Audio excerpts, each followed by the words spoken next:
Bagaimana cara agar bisa menang saat berdebat dengan NPD? Kita bisa mencari celah dari taktik mereka. Nah, salah satu taktik manipulasi yang sering digunakan NPD adalah DARVO. DARVO adalah singkatan dari D, deny, menolak atau menyangkal, A, attack atau menyerang, R, V, dan O, reverse victim and offender, atau membalikkan pelaku. Teknik manipulatif ini sering digunakan NPD untuk mengendalikan narasi demi menghindari tanggung jawab atas tindakan mereka dan malah mengalihkan kesalahannya kepada korban. Kalau hal ini sering terjadi, akan berdampak pada korbannya secara fisik, mental, dan emosional. Mari kita lihat. Yang pertama, deny atau menyangkal. Si NPD dengan tegas dan yakin menyangkal kesalahannya, tidak mau mengakui perilakunya yang salah. Selain menyangkal, si NPD akan mengecilkan perasaan kamu. Misalnya, lo overreacting, gak usah lebay deh, bercanda kali. Si NPD akan mencoba mengubah arah pembicaraan dan mengalihkan perhatian kamu atau semua orang dari perilaku mereka yang bermasalah.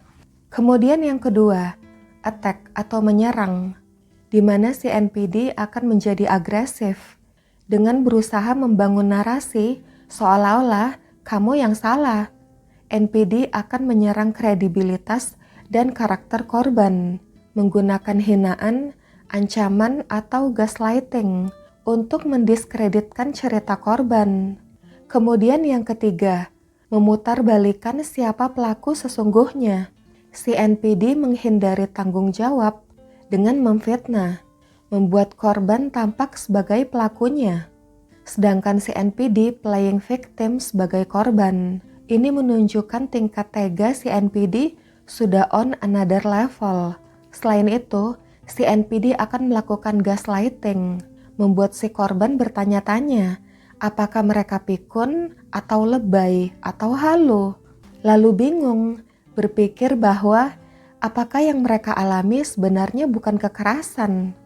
Jika si korban mengalami manipulasi berulang kali melalui teknik DARVO dalam jangka panjang, korban bisa mengembangkan kepribadian semu atau pseudo identity seperti yang didoktrin NPD, di mana korban akan menyalahkan diri sendiri sehingga merasa wajib memperbaiki situasi, mengalami kebingungan, kecemasan, bahkan depresi, kepercayaan diri menurun, ragu terhadap diri sendiri, rasa tidak berdaya, dan merasa terisolasi. Dinamika ini mendorong korban yang sebenarnya untuk mengalah, meminta maaf, dan akhirnya tunduk kepada si pelaku. Korban juga mungkin mengembangkan trauma bonding atau ikatan trauma dengan pelaku, merasa bergantung pada pelaku untuk menghilangkan rasa bersalah dan malu yang dirasakan tentang situasi tersebut. Lebih jauh, jika si korban mengalami siklus kekerasan yang berkelanjutan, korban teknik DARVO bisa mengalami gangguan stres pasca trauma atau PTSD. Oh iya guys, sebenarnya yang kerap melakukan teknik manipulasi DARVO ini bukan cuma NPD, tapi yang memiliki gangguan kepribadian antisosial juga bisa, misalnya psikopat dan sosiopat. Nah sekarang, bagaimana cara melindungi diri dari teknik DARVO? Yang pertama, kita harus menyadari hubungan yang sehat seharusnya seperti apa. Jangan menormalisasi perilaku abusif, baik secara fisik maupun verbal atau emosional.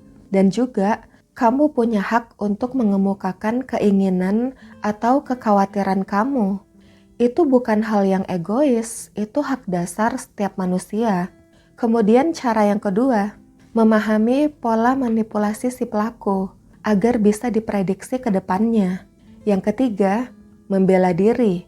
Jangan biarkan si NPD mengalihkan pembicaraan. Saat berada di tahap deny, yaitu saat si NPD menyangkal, potong aja omongan dia. Kalau dia masih berusaha, potong terus. Usahakan si NPD tidak sempat playing victim, membuat kamu merasa bersalah, atau memancing empati kamu. Usahakan kamu langsung bicara inti masalahnya. Kemudian, tetapkan boundaries atau batasan. Jelaskan dengan tegas apa yang kamu izinkan, apa yang tidak kamu izinkan, dan apa yang tidak bisa kamu toleransi. Kemudian cara yang keempat, temukan komunitas pendukung supaya kita bisa memvalidasi pengalaman kita dan menangkal efek Darvo. Atau lebih baik lagi mencari bantuan profesional. Kemudian cara yang kelima, selalu dokumentasikan pengalaman kamu. Misalnya rekaman, entah itu suara atau video. Bisa juga catatan, tanggal, waktu, dan deskripsinya. Ini berguna sebagai bahan pertimbangan kamu ke depannya. Saat kamu luluh, memaafkan again, kamu lihat catatan ini. Bagaimana dampak perilaku si NPD? Kalau kamu masih ragu lagi guys, tanyakan pendapat profesional tentang dokumentasi kamu ini. Kenapa? Ya terpaksa didokumentasikan guys. Karena si NPD ini gampang sekali berbohong dan memutarbalikkan fakta. Tapi tolong tidak untuk disebarkan ya guys. Oke guys, thanks for watching. Kalau kamu suka video ini, silakan di-share ya. See you next time.